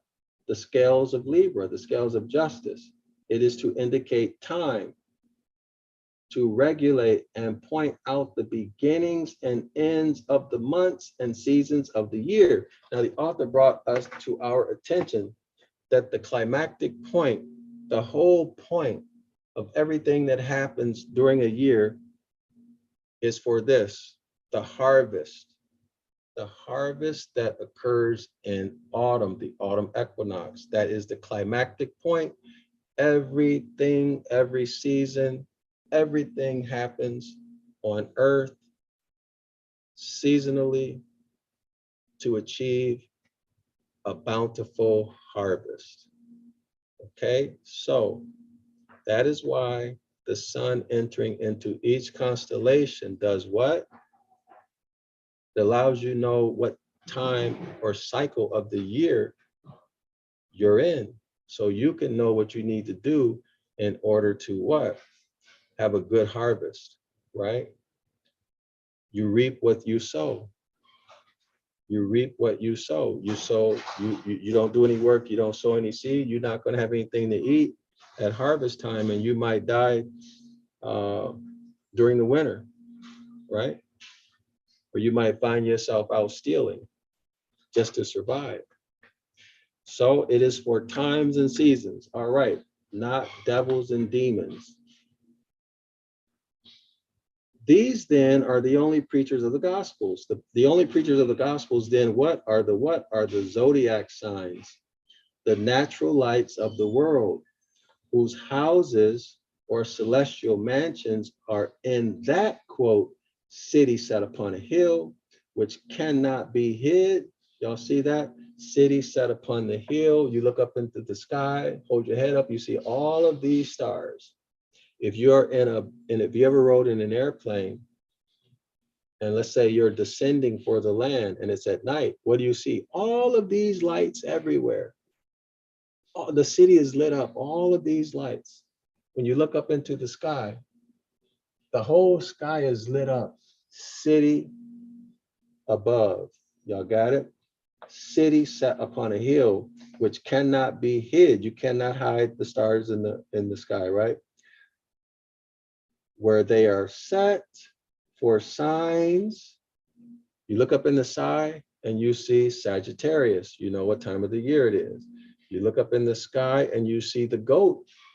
You know what time of year it is, right? You look up in the sky and you see Aquarius. You know what time of year it is. But first you have to do what? Know what you're looking at. All right, so let's continue. Quote, for signs and seasons and for days and for years, and from the study of which we learn the word of the capital L-O-R-D, and from the study of astrology, which at this time was called astronomy. They were the same, right? And from the study of astronomy, and from the study of astronomy of which we learn the word of the capital L-O-R-D. They are alone, let me repeat that, they alone are the believers in Christ. The zodiac signs, the 12 zodiac signs are alone the believers in Christ who, quote, where he is, they are also. Christ again is the S-U-N, Son. Where the sun is, they are also. In other words, the sun is going to be in one, shining in one of those zodiac signs. And when it exits one, it's going to enter into another. So let's read that again. These then are the only preachers of the gospel. That is, the zodiac signs are the only preachers of the gospel. The natural lights of the world, whose houses or celestial mansions are in that city set upon a hill, which cannot be hid, where they are not set, where they are set for signs and for seasons and for days and for years, and from the study of which we learn, quote, the word of the capital L-O-R-D, end quote. They, that is the zodiac signs alone, are the believers in Christ, who, where he is, that is where the sun is, there are they, that is the zodiac, also, end quote. They alone are the believers who, quote, have everlasting life. So the zodiac signs are the believers who have everlasting life, not you and not me. Right? Okay, according to the author. They alone, quote, cast out devils, end quote. That is the diaboloi, or signs which are adverse to them. They alone speak the science in all the languages of the earth. Note that the zodiac signs alone speak the same science. The zodiac signs alone speak the same science in all the languages of the earth. They alone, quote, drink deadly poison, end quote, observe the putrid exhalations of the earth and are unhurt. They alone, in annual succession appear as, quote, in Christ when Christ is in them. They alone in annual succession appear as, quote, in Christ when Christ is in them. In other words, the sun enters each of the 12 zodiac, right? 1, 2, 3, 4, 5, 6, 7, 8, 9, 10, 11, 12, every year, 1 to 12, 1 to 12 every year. Christ is the sun, all right? They alone are essentially homogene with him. Him is the sun. The zodiacs are homogene with the sun, that the effects ascribed to him, that is the sun, are equally ascribed to the zodiac. The works which doeth do, they do also. Y'all got that? The works which he, that is the sun, doeth do, they, the zodiac, do also. And greater works than these do they, that is the zodiac, do, because he, that is the Christ, that is the Son, goeth to his Father. The Father is also the Son, S-U-N, all right? So when I say Son, I've been saying Son in these paragraphs, I'm talking about the S-U-N, Son. He, that is the Son, S-U-N, proceeds from sign to sign. The Son, S-U-N, proceeds or enters into one zodiac sign into the next.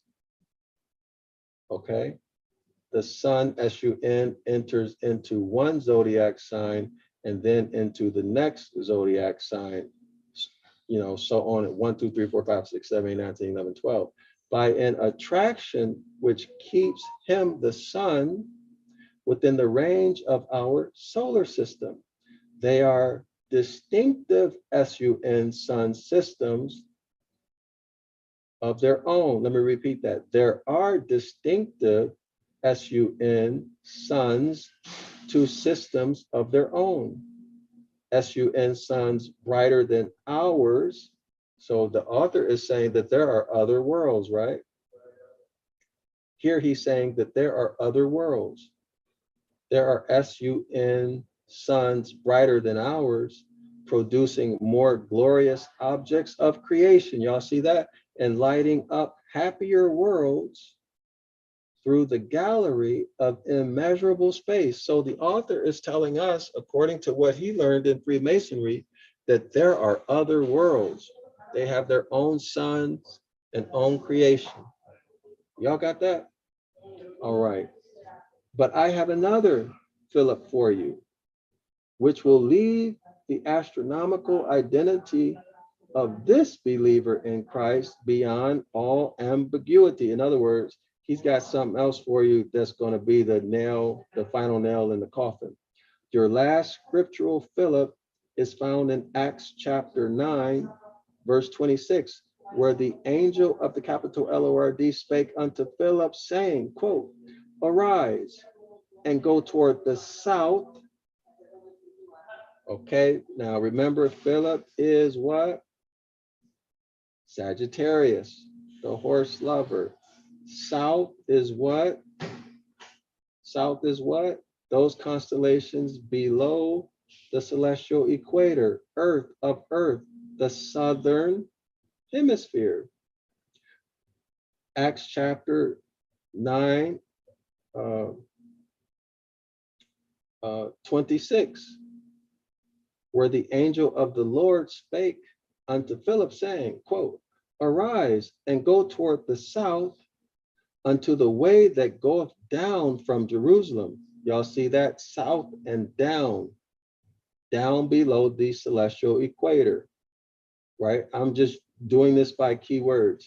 Arise and go toward the south, southern hemisphere, southern celestial hemisphere, in the area of what? Tropic of Capricorn, until the way that goeth down from Jerusalem. What is Jerusalem? The starry heavens, right? Jerusalem, the starry skies above. Those constellations that are above the celestial equator, okay? All right, unto the way they go down from Jerusalem unto Gaza, which is desert, end quote. Why, look ye, sirs, these are the very relations of the Philip, the horseman of the zodiac. He is literally, quote, going toward the south. So the horseman, again, is Sagittarius, is going toward the south. He is going down from Jerusalem as almost the whole body of the constellation of Sagittarius falls below the Tropic of Capricornus, the Tropic of Capricorn. The goat, his head alone being within the zodiac. And he goes into Gaza, and Gaza is the Hebrew word for a goat. And Gaza, which is desert, is none other than a definition of the unfruitful and desolate December. December is a cold, wintry time. Nothing's growing, right? All plant life, everything's dead. Animals are hibernating, etc. And he preached to the eunuch, and eunuch literally signifying a, quote, fine night. And he preached to a fine night. So is he talking about Philip, or is he talking about the sun, sun? Who are we talking about here? The fine and frosty nights of the beginning of winter being the most convenient for astronomical observations. All right, so there we go, y'all. Fine night for what? Fine night for looking at the stars in December, a good month for looking at the stars. All right. Quote, and eunuch under Candace, queen of the Ethiopians, end quote, the most beautiful figure of language that could be conceived for a fine night. Fine night for what? Looking at the stars, the heavenly bodies, the silver moon, pale regent of the dark ones being under or set. And he preached not of the triumphs of the sun in the summer, the sun in the summer, but of his humiliation, but of the sun's humiliation after having descended below the scales of September. All right, so we covered this several live streams ago. The sun descending below the scales of September, that would be the constellation Libra. And therefore, having come into the neighborhood of Philip. So now the sun has left Libra, and now it's in the neighborhood of Philip. That means the sun leaves Libra and goes into the neighborhood of Sagittarius. In his humiliation, why is this humiliation? Because the sun is going down, the number of daylight hours are decreasing, and the sun is going to go below the celestial equator. Okay, in his humiliation, he says, that's the sun, quote, his judgment was taken away, end quote. That is, when the sun comes to the equator at the autumn foot of the celestial arc, remember that? Remember the celestial arc? He is in Libra, the house of judgment, and his effulgence, that is his brightness, his glory, of course, that is his shine, renders the stars which constitute the house of judgment invisible. So the sun enters into this space that the author just said, and the sun's brightness drowns out the brightness of the stars that make up the constellation of Libra. That's all the author is saying. The house of judgment, why is Libra the house of judgment? Balanced scales, justice, right? Justice. And his effulgence, that means his brightness, his glory, his shine. Of course, the sun is so shiny, so brilliant, so bright that you're not going to be able to see the stars that make up Libra, right? When the sun is there. The house of judgment. Libra is the house of judgment. Okay. It continues, and his shininess, his brightness, his brilliance, his glory, of course, renders the stars,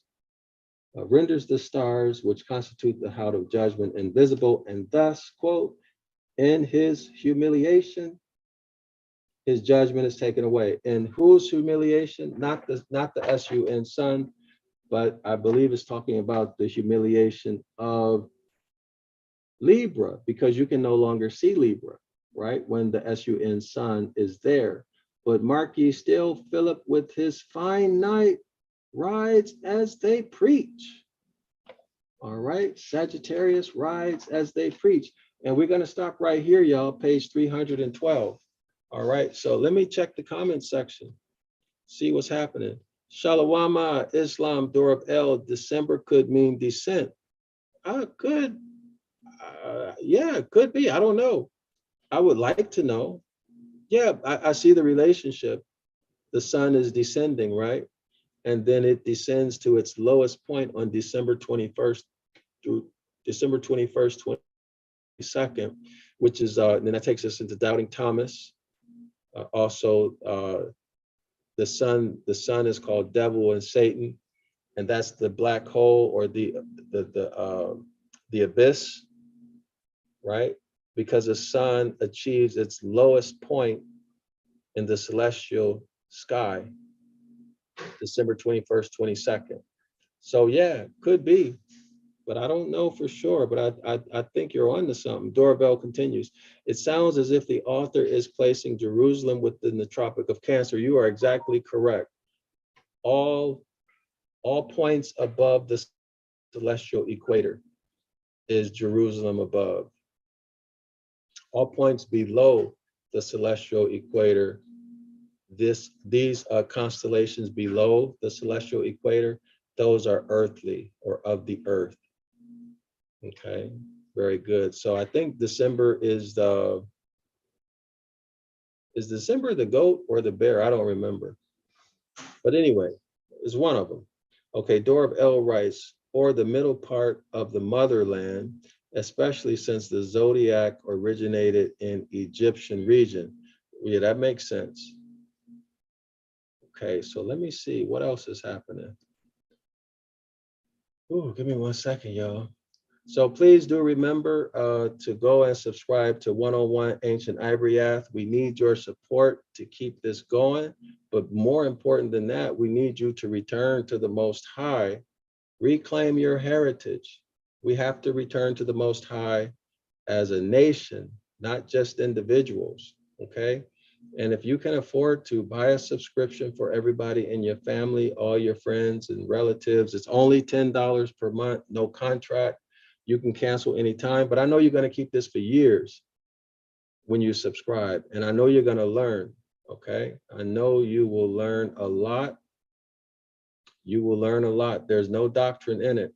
Now, this is a beautiful little book that I have written called Animals in the Bible. It's only $9.99, y'all. It's a beautiful full color glossy book. This is amazing for visual learners, especially babies and children, but any visual learner. What you're going to get in this, we give you the Ibaryath word or Ibaryath name of the animal. We show you how the animal's name is pronounced rather, and we give you its English meaning. It's an incredible book. Y'all have to see it for yourself. And we made it so cheap because I want the babies to be able to get it. By babies, I mean school-age children, not just little babies, but school-age children. I want to see if you can see inside. So here y'all see the Ibaryath, right? The Ibaryath words here. You see how to pronounce it here, and then you see it in the English. I wish they had high resolution images, but they don't here. But y'all go get this book. If you buy it on zionlawschool.org, okay? They're not showing any pictures inside, but this is the back cover of the book. All right, isn't this a cute little lion right here? Pretty as it could be. Isn't that nice? You see the Ibaryath words, right? All right, so this can be yours for just $9.99. We don't really make anything off of this. I mean, because the production costs are so high because it's full color. All right. So we don't really get anything from it, but I want it to be available for the children. All right. Let's see, what else? Of course, support us, support yourself by learning the ABCs of Ibaryath. This is 911 Ibaryath Rescue, International Edition. I strongly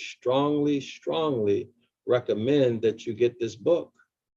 All right, strongly recommend that you get this book.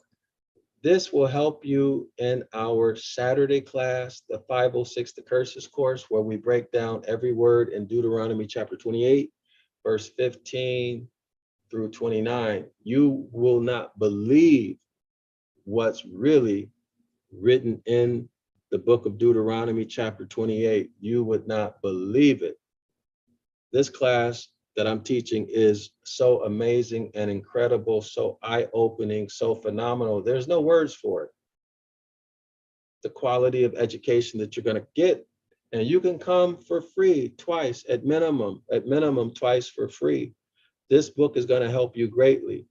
Okay, but now remember, 101 Ancient Ibaryath, this gives you the basic education. The basic education. Now, this is an intensive and comprehensive course, but this gives you the basic education so that when you come into 506 The Curses course, if you study this course, well, you'll come in there and you'll be comfortable and you'll be contributing. You'll feel totally relaxed, right? Even if you're not enrolled in this course, still come to the free classes, all right? The links for this course, the 101 Ancient Ibaryath, was a streaming course, and 506 The Curses course, the links are in our chat, all right? So don't miss this opportunity, y'all. It's free. You don't have to pay anything to come to the 506 The Curses course. You can come 2 times. Here's the link.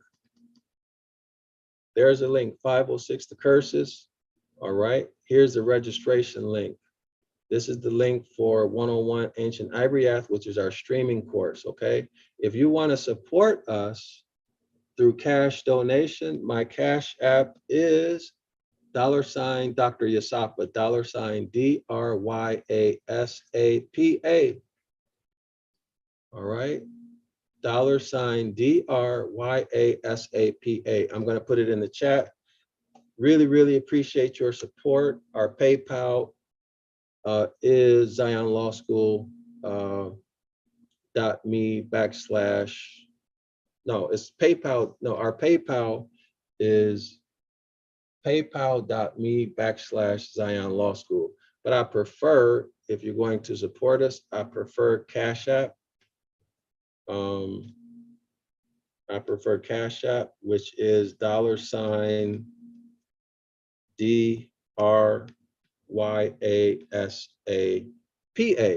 All right, it's in the chat.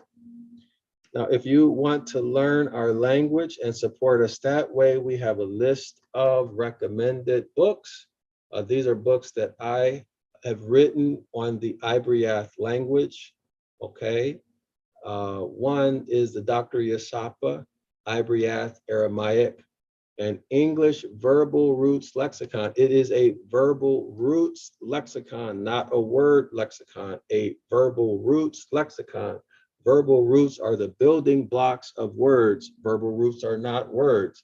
Now you'll get this information when you subscribe to the 101 Ancient Ibaryath course, okay? But be clear, all right?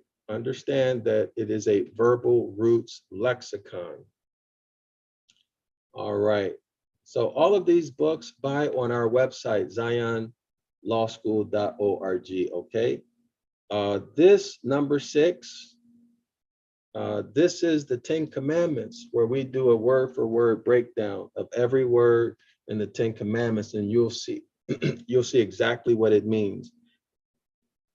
These are incredible books. Everybody should have all of these books in your library, right? And each member of your family should have their own copy of these books in your library. This is what our ancestors did, right? And we need to return to the ways of our ancestors, right? That's what we need to do. Exodus chapter 12. 20, verse 12, right? Honor your mothers and your fathers, okay? That it may go well with you and you live long on the earth. Exodus chapter 20, verse 12. That's one of our laws, one of our instructions. Okay, so now this highlighted book right here, I can read Biblical Phoenician Hebrew or Ibaryath, Deuteronomy chapter 28, verse 15 through 29, volume 3. This is the textbook that we use on our Saturday 10 a.m. class. You don't need this textbook, but it would help you a whole lot if you had it. Also, you should get this one too, Phoenician Hebrew 101, the 10 Commandments. That's going to help you a great deal too.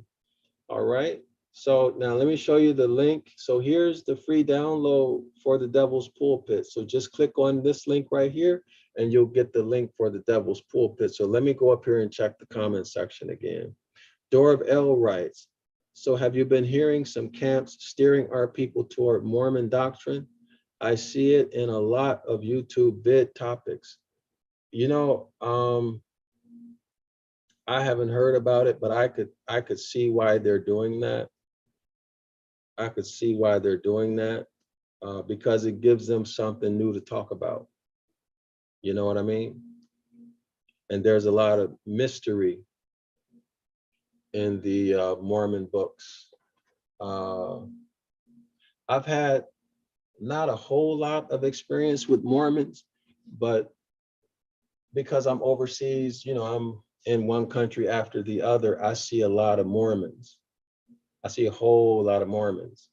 And sometimes I talk with them. I've looked at some of their books, not extensively, but I've looked through them. And I can see why they're doing that, because you have to put something new on the menu. Otherwise, people get tired of your menu. You know what I mean? Like McDonald's and Burger Kings are constantly updating, upgrading their menu. So the camps are constantly, not only the camps, but religions, they constantly update and upgrade their doctrine. They got to keep it mysterious, keep people searching for something, keep you busy, right? So that you won't, you as in the member of the church or camp, so you won't have time to look around and see what they are doing and what you're involved in. Al-Basit-El writes, Shalom to the entire Royal House of Yasharallah Moors and Islam Moors. Please also check out the book called Vonic Manuscript. This also something to look into. Islam. Okay, much appreciated. Much appreciated. So hey y'all, Al-Basit-El has given us some great references. These comments like Darrell-El, Al-Basit-El, Roderick's point of view, Uncle Gary, they're not here today, but these are good no, not good, but outstanding quality comments. So y'all who may be new to this or who may not have the time to study, you can get to the place where you see the people who I just mentioned are, you can get there too with practice, with research, and with time. You know, you can get to the place where you see our brothers here. You can get to this level also. Just be patient and keep trying, have a positive attitude, and don't be intimidated by their comments. You can learn from them, put your comments and questions in there. I'm sure they can answer them for you, you know. All right, y'all. Anything else? Anything else that I need to do? Or y'all want to say anything else? What I was thinking is when we finish this, we can do like a couple videos, maybe call-in shows and discuss the chapters as kind of like a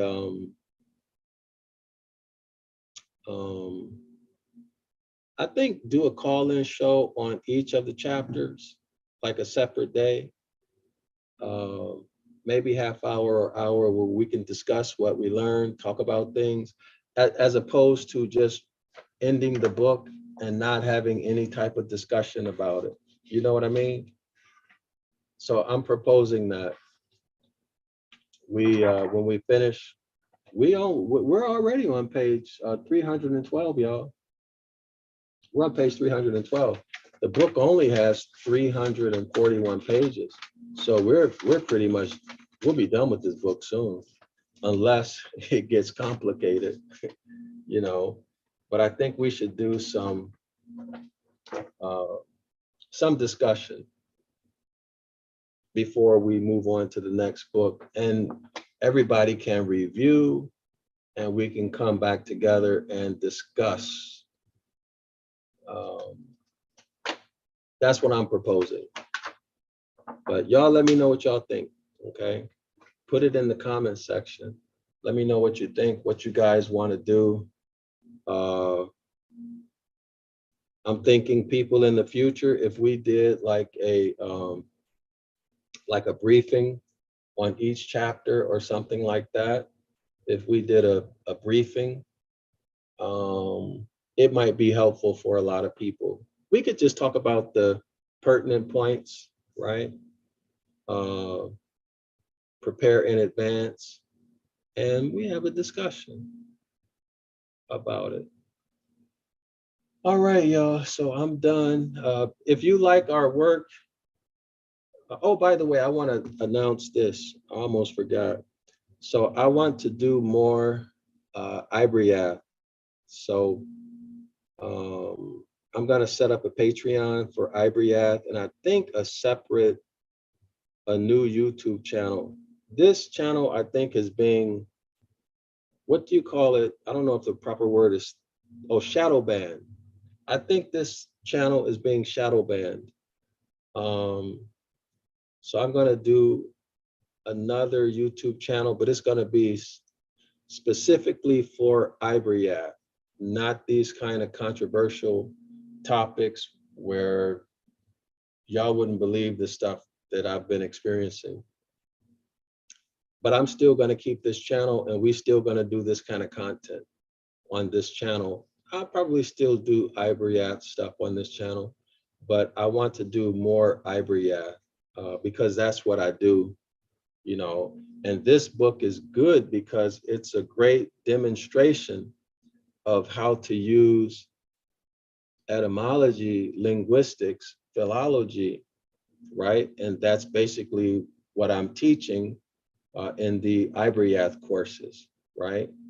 If you come, you'll understand what I'm talking about when you come to our Saturday class, because we crack open Deuteronomy 28 and we show you what it really says using etymology, etc., right?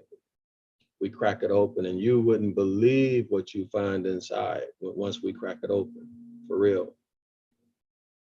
A lot of stuff most of it, I don't even talk about publicly.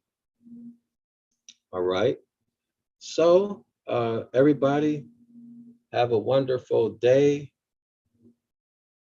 evening, night, or morning, depending on where you're at in the world.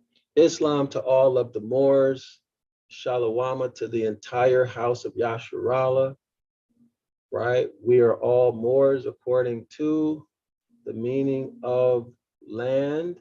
In Black's Law Dictionary, Moors are the land, Moors are the substance and subject matter of the law. We are sprung from the land, Genesis chapter 2.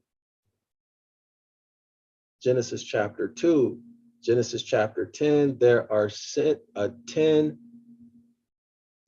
Genesis chapter 10, there are 16 nations that are indigenous, that are sprung from the soil. Jubilees chapter 8, the Most High gave an inheritance of land grants to Noah's children. We are all Moors. We are all the sovereign on this earth. We're the rightful heir to all land, all resources, all commerce. And then there is the working thing. Y'all know what I'm talking about. The hybrid. Who cannot inherit land under any circumstance? according to law. If you don't believe me, let me show the video. Give me 1 second. I'll give y'all some feedback, but it should be clear to you, right? Go back and watch the Moors are the gods and the law on earth, or title or something like that. But let's search here for orangutan. Y'all watch the video I did on orangutan, okay? And that'll give you it's a picture of oh, here it is. Let me show y'all.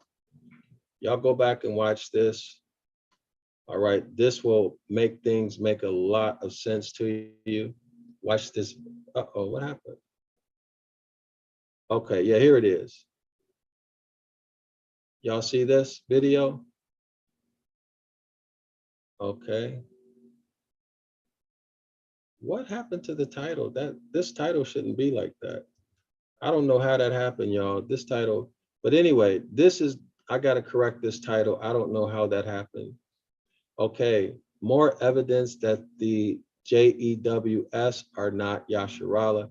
Y'all need to watch this video if you want to know what I'm talking about. All right, with what we just discussed, you need to watch that video. All right, so that said, I am Dr. Dryasapa from Zion Law School. Thank you for spending your morning, evening, or your morning, afternoon, evening, or night with us wherever you are in the world. I enjoyed doing this presentation for you. Everything that I'm doing is for you.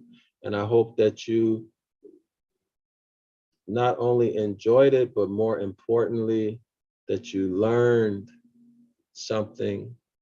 And I also hope that you will discuss this with your family and friends. But if they don't want to hear it, don't tell them, because we don't have to evangelize, right? We don't need to evangelize. All right, y'all. Thanks for spending your time with me. Islam and Shalawama.